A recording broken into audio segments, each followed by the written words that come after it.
संस्कृत के इस online class में बच्चों आपका पुनः स्वागत है। जैसे कि आज हम जानेंगे कारक उपकरण। कारक से पहले हम ये जानते हैं कि कारक का संबंध है किससे। तो सबसे पहले ये जानिए कि संस्कृत क्या है।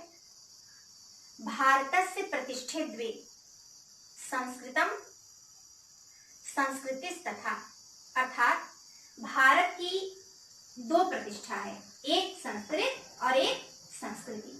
ठीक, और हम संस्कृति और संस्कृत को तब जानेंगे जब हम संस्कृत का अध्ययन बहुत भली भांति करेंगे, उससे अच्छी तरह समझेंगे।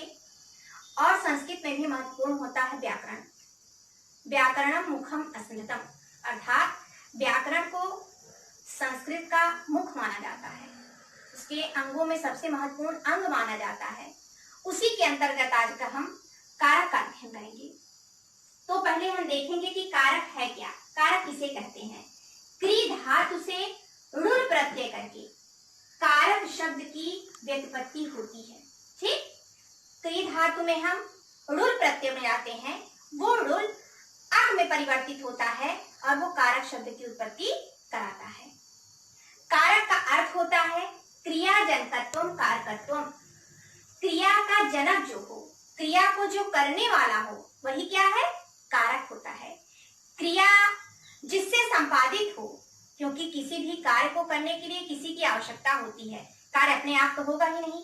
जैसे यहाँ लेखन का कार्य हुआ, तो लेखन का कार्य अपने आप तो नहीं हो गया। लेखन को लिखने वाला कोई था, यानी कि मैं थी, या हम मेरे अलावा मेरे अतिरिक्त कोई और भी हो सकता है। तो सबसे पहले देखें क्रिया जनकत्व कारकत्व। क्रिया का जो जनक होता है वही क्या है? कारक होता है।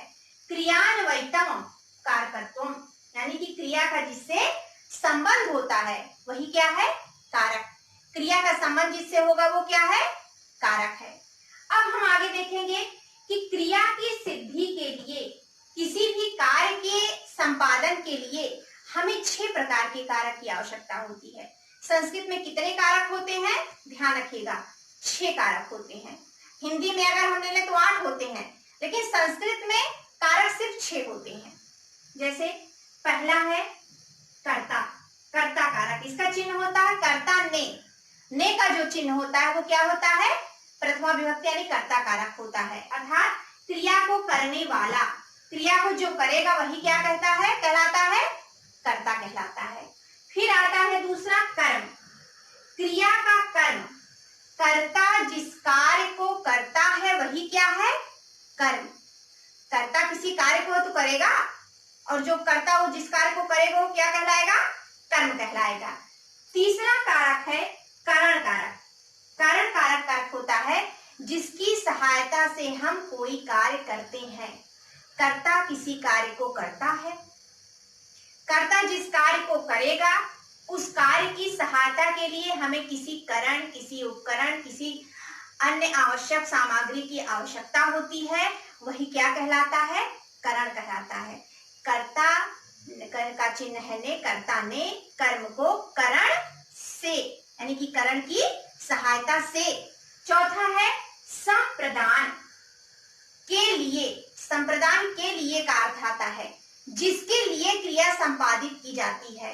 कर्ता अगर किसी कार्य को करता है, किसी की सहायता से करता है, तो किसी के लिए करता है, यानी कि उसके लिए किसी के लिए कार्य करने की आवश्यकता है, तभी वो कार्य को संपादित कर रहा है। तो संप्रदान कारक का क्या अर्थ होता है? जिसके लिए क्रिया का संपादन हो, यानी कि के लिए के अर्थ में चतुर्थ विभक्ति यानी संप्रदान कारक का प्रयोग किया जाता है। पुनः है अपादान कारक। अलग होने के अर्थ में, क्रिया जिससे अलग हो। जब कार्य होगा, क्रिया किसी न किसी वस्तु से, किसी न किसी पदार्थ से क्या हो जाएगी? अलग हो जाएगी। तो अलग होने के अर्थ में क्या होता है? अपादान कारक का प्रयोग किया जाता है। ठीक, यानी कि पंचमी विभक्ति। फिर पुनः हम आते हैं अधिकरण कारक। अधिकरण का अर्थ है क्रिया जिस जगह हो, यानी किसी जगह के सहायता से ही क्रिया का संपादन होता है। कहीं पर वो स्थित होता है, कहीं पर उसका अस्तित्व होता है, तभी क्रिया का संपादन किया जाता है। तो अधिकरण का अर्थ होता है क्रिया जिस जगह हो। अधिकरण के बाद हम देखते हैं कि क्या कारक के अतिरिक्त भी ऐसा कुछ है जिसको हम कारक नहीं मानते हैं? एक होता है, ध्यान देंगे हम, तो संबंध। संबंध षष्ठी विभक्ति, जिसे हम कारक के अंतर्गत नहीं मानते हैं, लेकिन संबंध भी होता है, षष्ठी विभक्ति का भी प्रयोग किया जाता है। जैसे हम उदाहरण देखेंगे, हे मित्र, संबोधन किया जा रहा है, किसी को बताया जा रहा है कि हे मित्र, दशरथस्य पुत्रः, दशरथ के पुत्र, षष्ठी विभक्ति है, संबंध कारक, का, के, की, ये सब किसके चिन्ह होते हैं? षष्ठी विभक्ति संबंध कारक के चिन्ह होते हैं। तो कह रहे दशरथस्य पुत्रः श्री रामचंद्रः वनात् आगत्य, श्री रामचंद्र वन से आकर के वानरः सह, वानरों के साथ रावणम जघान, रावण को जघान यानी कि मारा। अब यहाँ हम ध्यान देंगे कि राम, ठीक, राम, वन, वानर, रावण, ये सभी क्या है? कारक हैं। ये सभी क्या है? कारक हैं।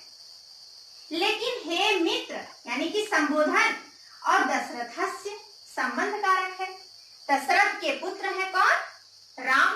तो यहाँ पर दशरथस्य और मित्र का क्रिया के संपादन से कोई भी कार्य सिद्ध नहीं हो रहा है, कोई भी उनका सीधा संबंध स्थापित नहीं हो रहा है। इसलिए षष्ठी विभक्ति संबंध कारक को हम कारक के अंतर्गत नहीं मानते हैं। अब हम आगे देखेंगे कि विभक्ति। अब विभक्ति क्या है? विभक्ति किसे कहते हैं? तो संख्या 1, 2, 3, 4, ये क्या है? संख्या एका, दो, बहुआ, ये सब क्या है? संख्या है। और कारक, कारक में जितने भी कारक आते हैं 6, ये सब किसके अंतर्गत आपके माने जाते हैं? विभक्ति के अंतर्गत माने जाते हैं। अब देखते हैं आगे कि सबसे पहले आता है प्रथमा विभक्ति। प्रथमा विभक्ति के अंतर्गत क्या क्या चीजें आती हैं? प्रथमा विभक्ति का सूत्र क्या है? प्रातिपदिकार्थ लिंग परिमाण वचन मात्रे प्रथमा। प्रातिपदिकार्थ लिंग परिमाण वचन मात्रे प्रथमा, अर्थात प्रातिपदिकार्थ में, लिंग में, परिमाण में, वचन में प्रथमा विभक्ति का प्रयोग किया जाता है। अब यहाँ आएंगे हम, प्रातिपदिकार्थ किसे कहते हैं? प्रातिपदिक का अर्थ होता है ऐसे शब्द जो उच्चारण करते समय जिनका निश्चित अर्थ उपस्थित हो जाए, एक नियम से बंधा हुआ अर्थ उपस्थित हो जाए, वही क्या कहलाता है? प्रातिपदिकार्थ कहलाता है। तो उस प्रातिपदिकार्थ में जैसे उच्च है, नीच है, ये क्या है? आपके अव्यय पद हैं। अव्यय किसे कहते हैं? ऐसे पद जिनसे किसी भी लिंग, किसी भी वचन, किसी भी संख्या, किसी भी तरह से कोई भी परिवर्तन ना हो, वो शब्द जैसे हैं वो वैसे ही रहेंगे, उनमें किसी भी तरह का कोई परिवर्तन नहीं होता, वो अव्यय पद कहलाते हैं। तो ये अव्यय पद ही क्या होता है? प्रातिपदिकार्थ होता है। तो इस प्रातिपदिकार्थ के प्रयोग में हम प्रथमा विभक्ति का प्रयोग करते हैं। अब आते हैं हम लिंग। लिंग किसे कहते हैं? संस्कृत में 3 प्रकार के लिंग होते हैं। कौन कौन से? पुल्लिंग, स्त्रीलिंग, नपुंसकलिंग। कुछ ऐसे शब्द होते हैं जो पुल्लिंग यानी कि पुरुषवाचक, उसका बोध कराते हैं। कुछ शब्द ऐसे होते हैं स्त्रीलिंग के बोधक होते हैं, जैसे स्त्री के मात्रा या स्त्री के संबंध का द्योतक होते हैं। फिर नपुंसकलिंग जो ना स्त्री में आते हैं और ना पुरुष में आते हैं। तो ये तीनों जो है संस्कृत के अंतर्गत माने जाते हैं। तो लिंग का अर्थ होता है कि लिंग, जहां लिंग में हो, पुल्लिंग हो, स्त्रीलिंग हो, नपुंसक लिंग हो। जैसे पुल्लिंग का उदाहरण है कृष्णा, कृष्ण। श्री, श्री का अर्थ होता है लक्ष्मी यानी कि स्त्रीलिंग। ज्ञानम, ज्ञान, ये नपुंसक लिंग के अंतर्गत आता है।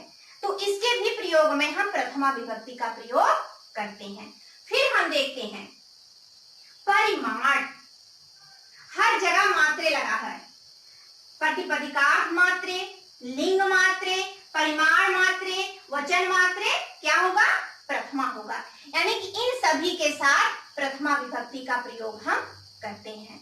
जैसे परिमाण, परिमाण का अर्थ क्या होता है बेटा? द्रोणोब्रीहि। द्रोण, द्रोण क्या है?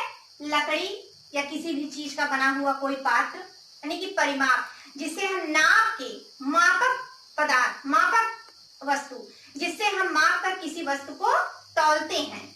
उस तौल वस्तु को इतना भर, जैसे 1 सेर, 2 सेर, तो कोई पात्र होगा जिससे हम मापते हैं कि ये 1 सेर है कि 2 सेर है, 1 किलो है, 4 किलो है। तो जो माप होता है उसे क्या कहते हैं? द्रोण। कोई पात्र है तो पात्र का यानी कि परिमाप, और ब्रीहि का अर्थ होता है अनाज या धान। तो द्रोण भर ब्रीहि, इस पात्र के इतना भर क्या हुआ? अनाज दिया गया। ठीक, तो जहां परिमाण की बात आती है, नाप तौल की बात आती है, वहां भी प्रथमा विभक्ति का प्रयोग हम करते हैं। फिर वचन, वचन का अर्थ होता है संख्या। एकः, द्वौ, बहुआ, ये सब क्या है? आपके संख्या है। तो संख्या के भी अर्थ में क्या होता है? आपका प्रथमा विभक्ति का ही प्रयोग किया जाता है। तो प्रथमा विभक्ति का प्रयोग कहाँ कहाँ होता है? प्रातिपदिकार्थ, लिंग, परिमाण, वचन मात्रे प्रथमा, और चा संबोधने, यानी कि संबोधने चा, यानी कि इसके अतिरिक्त और भी कहाँ होता है? जैसे अभी आप पहला उदाहरण आपने पढ़ा था, हे मित्र, यहाँ क्या था? संबोधन था। संबोधन, आप किसी को अपने प्रति आकर्षित करने के लिए संबोधन, यानी कि किसी को बुलाते हैं, ये संबोधन है। बुलाना क्या है? संबोधन है। इस संबोधन के अर्थ में भी हम प्रथमा विभक्ति का प्रयोग करते हैं। इह प्रथमा स्यात्। तो इस प्रकार प्रातिपदिकार्थ, लिंग, परिमाण, वचन मात्रे के अतिरिक्त संबोधन के अर्थ में भी हम प्रथमा विभक्ति का प्रयोग करते हैं। इसके बाद अब हम द्वितीय विभक्ति की तरफ आते हैं। द्वितीय विभक्ति किसे कहते हैं? कर्ता ने कर्म को का जहां चिन्ह होता है वो क्या है? आपका कर्म कारक है। कर्तुरीतमं कर्म, अर्थात कर्तुईतमं कर्म, कर्ता को जो सबसे ज्यादा ईप्सित हो उसी को क्या कहते हैं? कर्म, यानी कि तृतीया विभक्ति कहते हैं। कर्ता को करने में जो सबसे अधिक प्रिय लगे वही क्या है? आपका कर्म कारक है। जैसे कर्तुः क्रियया आतुमिष्टतमं कारकम कर्म संज्ञम स्यात्। कर्ता को क्रिया के करने में इष्टतमम, जो सबसे अधिक प्रिय लगे, इष्टतम माने प्रिय लगना, अच्छा लगना, जो सबसे ज्यादा प्रिय लगे उसी का क्या होता है? कर्म संज्ञा माना जाता है। उसी में द्वितीय विभक्ति का प्रयोग किया जाता है। द्वितीय विभक्ति किसे कहते हैं? कर्तुरीतमं कारकम कर्म संज्ञा स्यात्। कर्ता को करने में जिस क्रिया को सबसे अधिक प्रिय लगे, जो क्रिया उसे ज्यादा से ज्यादा पसंद आए, उसी का कर्म कारक होता है। उसी में द्वितीय विभक्ति होती है। कर्तु क्रिया आतु इष्टतमं कारकम कर्म संज्ञा स्यात्, अर्थात कर्ता अपनी क्रिया में जिसे सबसे ज्यादा पसंद करता है उसी में कर्म कारक यानी द्वितीय विभक्ति होती है। किसी और में द्वितीय विभक्ति का प्रयोग नहीं किया जा सकता। जैसे मासे अश्वम बध्नाति, मासेश्वम बध्नाति, मास में अश्व को बांधता है। कर्ता क्या करता है? मास, मास का अर्थ क्या होता है? उड़द। उड़द में अश्व को यानी कि अपने घोड़े को कर्ता क्या करता है? बांधता है। ठीक, बांधता है। अब हम देखेंगे कि अश्व में ही क्यों द्वितीय विभक्ति का प्रयोग हुआ, मास में क्यों नहीं हुआ, उड़द में क्यों नहीं हुआ? तो क्या कह रहा है आपका ये सूत्र?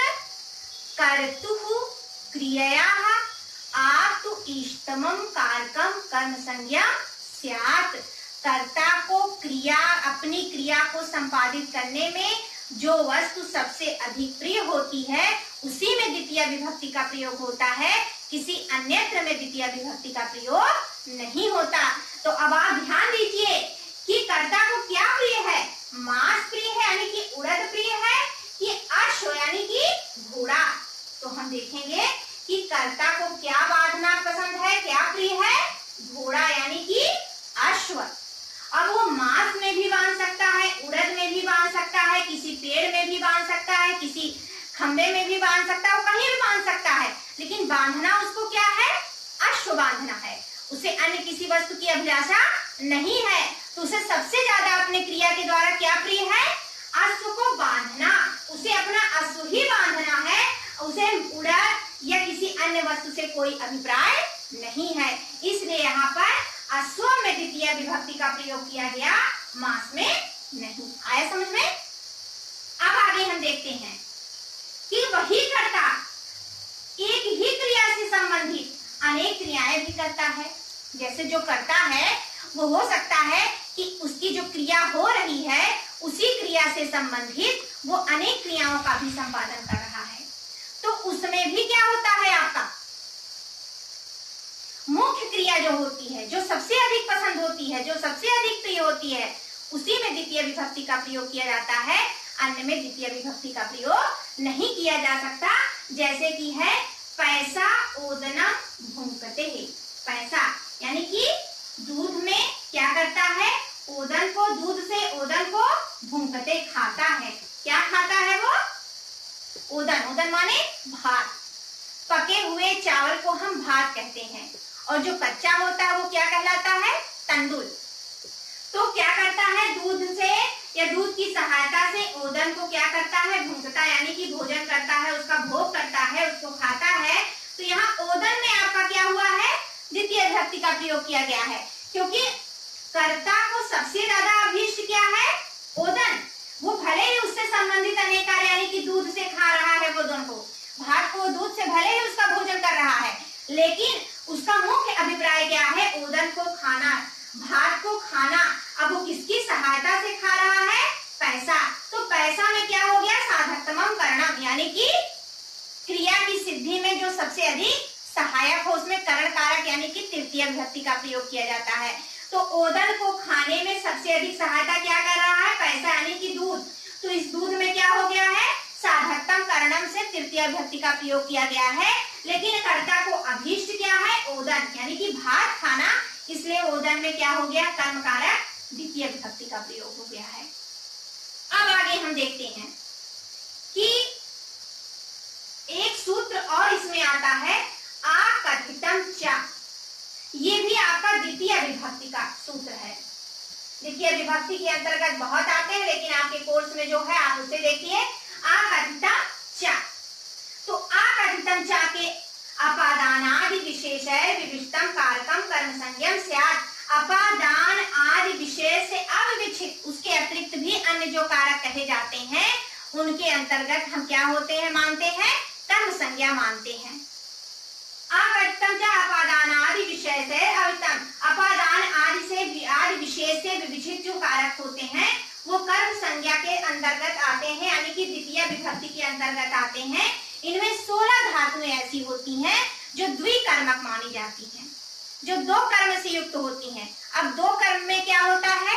एक प्रधान कर्म होगा और एक गौण कर्म होगा। जैसे हम एक साथ दो क्रियाएं करते हैं, तो उन दो क्रियाओं में एक प्रधान, ये कहीं से भी आवश्यक नहीं है कि दोनों कार्य आपके प्रधान हो। एक प्रधान होगा और एक अप्रधान होगा। जैसे हम विद्यालय आते हैं, विद्यालय आना हमारा क्या है? प्रधान कर्म है। लेकिन विद्यालय आकर के हम खेल कूद, सिलाई कढ़ाई या अन्य किसी गतिविधि में कार्य रहते हैं, तो वही हमारा कार्य होता है, लेकिन वो गौण कर्म है, वो प्रधान नहीं है। क्योंकि प्रधान हम पढ़ने के लिए आते हैं, अगर हम पढ़ने नहीं आते विद्यालय में तो हम इन सभी कार्यों को भी नहीं करते। तो जब दो प्रकार के कर्म हो जाते हैं तो उसमें एक गौण कर्म होता है और एक प्रधान होता है। गौण का होता है जो मुख्य ना हो, और प्रधान जो मुख्य हो। तो इस द्विकर्मक धातुओं में आकथितम च सूत्र से जो गौण कर्म की विवक्षा होती है, इसमें दुह, याच, पच, दंड, रुधि, प्रच्छि, ची, ब्रू, शास, जी, मत, मुशाम, ये जो 16 प्रकार की धातुएं आती हैं ये द्विकर्मक मानी जाती हैं और आकथितम च सूत्र से इनकी विवक्षा मानी जाती है। इनको कहा जाता है, जैसे उदाहरण आप देख लीजिए एक दो। एक है आपका गाम दोग्धी पया। गाम दोग्धी पया, गाय से क्या कहता है? वो दूध को दुहता है। ठीक। अब यहाँ क्या है? गाम। गाम का किससे हुआ? आकथितम च, क्योंकि ये प्रधान नहीं है।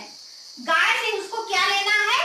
पया, यानी कि दूध लेना है, तो गाम की आकर्तम चा सूत्र से विवक्षा होकर कर्मण द्वितीय सूत्र से गाम हो गया, और दो भीम पया क्या दूहता है, दूध।